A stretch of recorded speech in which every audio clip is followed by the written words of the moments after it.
Colin, thanks so much for being with us. We always appreciate when players take the time out of their day, especially before a game, to spend some time with us. So let's go ahead and take a look back at the season so far that has been for the Buccos. What have you noticed if you had to kind of encapsulate your season so far?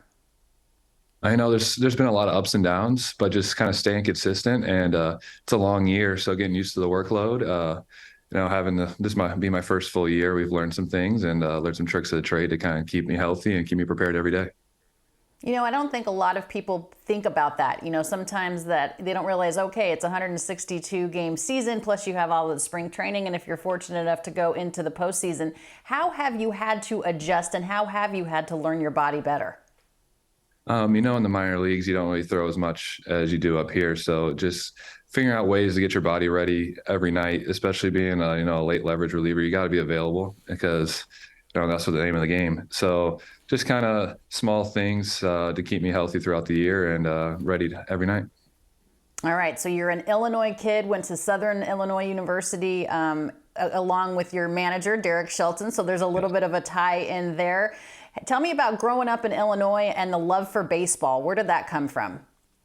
I know it was instilled with me at a very young age. I had a bat in my hand from the time I could walk, and being a Cubs fan, being just south of the White Sox, my family was a Cubs fan, so we made the trip all the way to the north side, and it was a love at first sight with baseball, and fortunate enough to be my career now. All right, so you say a bat in your hand. You hear that often. The minute you start walking, you guys start swinging a bat. But at what point did you realize that you were going to be a pitcher at the big league level? When did you know you had the stuff to make it to this level? I kind of had a weird journey. I did both in college, and I liked hitting way better than pitching. And I was drafted, and we kind of found out that, the pitching was definitely the route. And it took me a while to get the love for it because I liked being in the box. I liked having the odds stacked against me. But within the last few years, I've really realized my love for pitching and, getting into all the analytics and the metrics. And, we kind of found that, that my niche, and it's been fun ever since. And I've been having a great year. So when things are going well, you're having fun. Always the love as a bullpen guy, as a reliever? Did you love being a starter too when you were able to do that?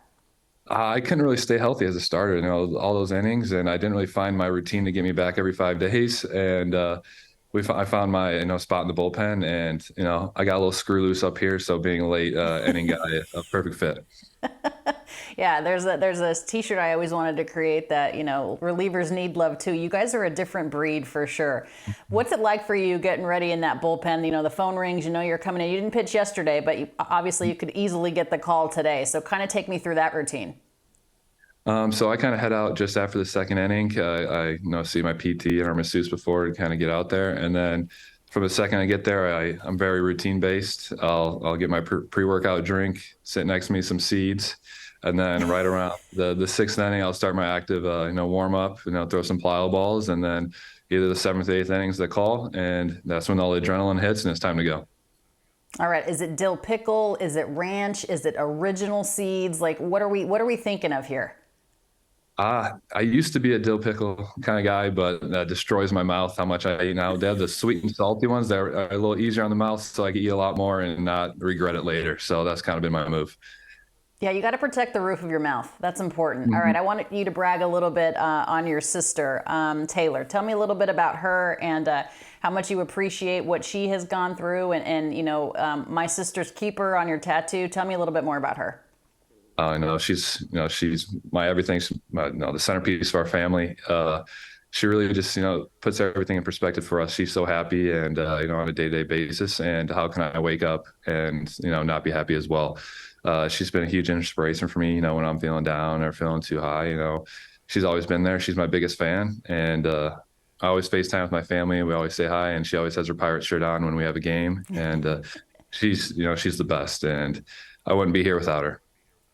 All right, diagnosed with Angelman syndrome as a child, and she is the rock of the Holderman family. Colin, thanks so much for taking a few minutes to be with us today. Hopefully, Derek Shelton calls you in that bullpen tonight, and you can get out there and pitch against the Mets. Thanks so much. Thank you so much. Thanks for having me.